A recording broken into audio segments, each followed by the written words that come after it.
ഇന്നത്തെ ഡിന്നറിന് ലഞ്ച് വെക്കാനായിട്ട് പ്ലാൻ ഉണ്ടായിരുന്നപ്പോൾ പെട്ടെന്നൊരു കൊതി വന്നു, അതൊരു പൊതിച്ചോറാക്കി മാറ്റിയാലോ എന്ന്. അപ്പോൾ ഉള്ള കറികളൊക്കെ വെച്ച് തട്ടിക്കൂട്ടി ഒരു പൊതിച്ചോറ് ഉണ്ടാക്കിയെടുത്ത കേട്ടോ. ഒരു അവിയൽ, ബീട്രൂട്ട് തോരൻ, ക്യാരറ്റ് മെഴുക്കുവരട്ടി, പിന്നെ കാന്താരി മുളകിട്ട് അരച്ച ചമ്മന്തി, ഒരു മീൻ പൊരിച്ചത്, പിന്നെ എന്താ ഓംലേറ്റും കൂടെ ആയിരുന്നു കേട്ടോ. അപ്പോൾ എനിക്ക് മാത്രമല്ല പൊതിച്ചോറ് കഴിക്കാൻ മോഹം ഉണ്ടായിരുന്നത്, പ്രമിലിനും കൂടെയാണ് കേട്ടോ. അവൻ്റെ കൈക്ക് ചെറിയൊരു ഇഞ്ചറി ആയിട്ട് 2 ദിവസം കൊണ്ട് അവനും ഞങ്ങളുടെ കൂടെ ഉണ്ടായിരുന്നു. അപ്പോൾ അവനും അങ്ങനെ ഒരു ഇത് പറഞ്ഞപ്പോൾ ഞങ്ങളത് പൊതിച്ചോറിലോട്ട് മാറ്റിയതാണ്. അങ്ങനെ ഞങ്ങൾക്ക് 3 പേർക്കും ഉള്ള പൊതിച്ചോറിൽ ഓരോ പേരൊക്കെ എഴുതി ഞങ്ങൾ ഇവിടെ തൊട്ടടുത്തുള്ള സലീനി പാർക്കിലോട്ടാണ് കേട്ടോ പോയിട്ടുണ്ടായിരുന്നത്. ഞങ്ങൾ ഫുഡെല്ലാം റെഡിയാക്കി വന്നപ്പോഴത്തേക്കും കുറച്ച് നേരെ വീട്ടിൽ പോയി കേട്ടോ. കുറച്ചും കൂടി നേരത്തെ വന്നിരുന്നെങ്കിൽ ഇവിടെ ഒരുപാട് കാണാനൊക്കെ ഉണ്ടായിരുന്നു, ഉള്ളിലോട്ടൊക്കെ പോകാനായിട്ട്.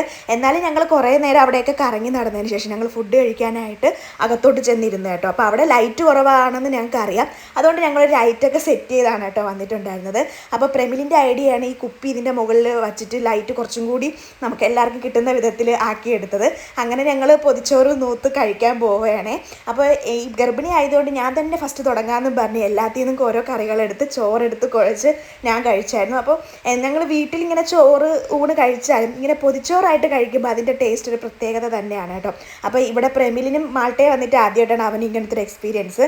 പിന്നെ ഞങ്ങൾ രണ്ടുപേരെ കാട്ടി ഏറ്റവും കൂടുതൽ ഫുഡ് ആസ്വദിച്ച് കഴിക്കുന്ന വ്യക്തി എന്ന് പറഞ്ഞാൽ ശരത്തേട്ടനാണ് കേട്ടോ. അപ്പോൾ ശരത്തേട്ടനും ഭയങ്കരമായിട്ട് ഇഷ്ടപ്പെട്ടിട്ടുണ്ടായിരുന്നു. അങ്ങനെ ഫുഡ് അടി എല്ലാം കഴിഞ്ഞ് ഞങ്ങൾ നേരെ വീട്ടിൽ